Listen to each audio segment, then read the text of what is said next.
I-congratulate naman natin si Angelica Yulo dahil nakatanggap po siya ng isang importanteng award bilang isang ulirang ina. Kung makikita nyo dito, tinanggap ni Angelica Yulo yung kanyang ulirang award doon sa The Heritage Manila Hotel. O di ba napaka-social? So, uulitin ko yung award na natanggap niya is Inspiring Motherhood Legacy Award or in Tagalog, Ulirang Ina by Southeast Asian Achievement Award. So, ito yung pang-7th na annual na pinaparangalan nila yung mga chosen na sa tingin nila karapat-dapat na makatanggap ng mga awards na binibigay nila.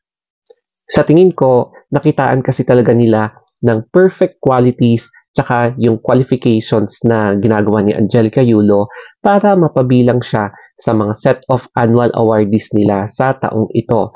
So, yan yung example na gumagawa siya ng hanap buhay para mabuhay ang kanyang pamilya. So, kaya ito yung isa sa mga criteria na nagustuhan ng award-giving body na ito. Kaya nakatanggap siya ng award. At syempre naman, sobrang saya. Masayang-masaya talaga si Angelica Yulo. Kung makikita nyo sa face niya, and pinaghandaan niya ito kasi nakaayos siya eh. Yung mga damit niya, tsaka yung mga kasama nila dyan is talagang magagarbo yung mga damit.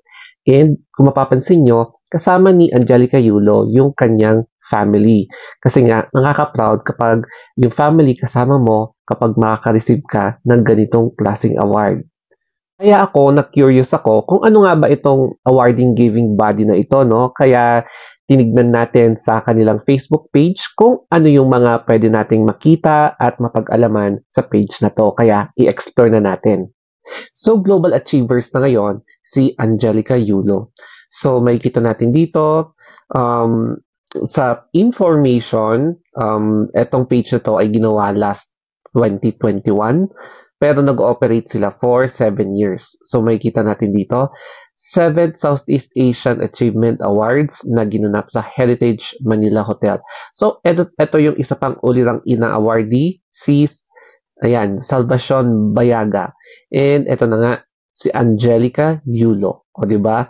So, basahin natin yung isa sa mga captions. So, isa-summarize na lang natin kasi ang haba. We are beyond proud to congratulate Angelica Yulo on receiving the Inspiring Motherhood Legacy Award. Her journey as a mother has been nothing short of a remarkable true story of strength, love, and perseverance. Being a mom is never easy. Angelica, like all of us, is human, imperfect, and learning as she goes. O, diba? So, mahaba na siya. And nakita nila yung dedication ni Angelica Yulo kaya napili siya bilang awardee ng Ulirang Ina. So despite the judgments from others, Angelica remains positive and hopeful. She faces, napunta sa taas. Tutuloy natin. She faces the world with grace, continuing to learn and grow. So let's keep her and her family in our prayers that love may always flow through them. Di ba? So marami pa rin mga awardees yung mga napili nila. Yan. So most promising child performer, and then local youth development officer. Ayan, most outstanding public servant of the year pala to. Yan. So, ang dami palang recipient ng award na to and bongga yung kanilang pagpapa-unlock ng mga recipients nila.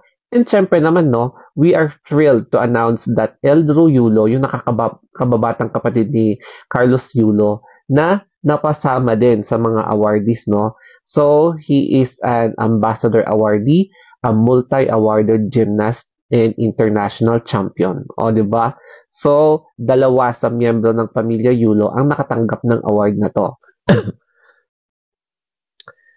Siyempre, masaya din na napasama si Eldro Yulo sa award-giving body na ito bilang isa din sa mga recipient. So, yung natanggap niyang award is bilang Youth Ambassador Award. Tapos, nakitaan din siya bilang isang multi-talented na gymnast. So, natanggap niya yung plaque, tapos yung sash, and syempre, yung recognition by the award-giving body. And syempre, masaya din siya kasi kasama niya yung kanyang pamilya sa pag-receive ng awards na ito, or award. Credits nga pala to Joseph Ople, kanabuan. And I think isa siya sa mga organizers, correct me if I'm wrong. So makikita mo visible siya sa events na yan during the awarding ceremony na kinabibilangan ng ilang members ng Yulo family, including Angelica Yulo and Eldru Yulo. So that is the chapter, another chapter ng Yulo family na pinamagatang awarding. O, di ba? So, at least nakaka-proud sa kanilang pamilya, sa kanilang relatives, kung ano man yung mga na-achieve nila in this particular part of their lives. Kaya ang tanong, magiging proud ka rin ba sa mama mo?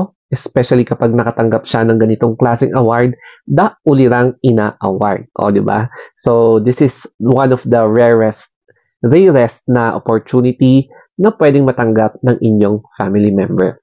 Okay, so follow me na lang dito sa ating Instagram and then sa mga social media pages natin.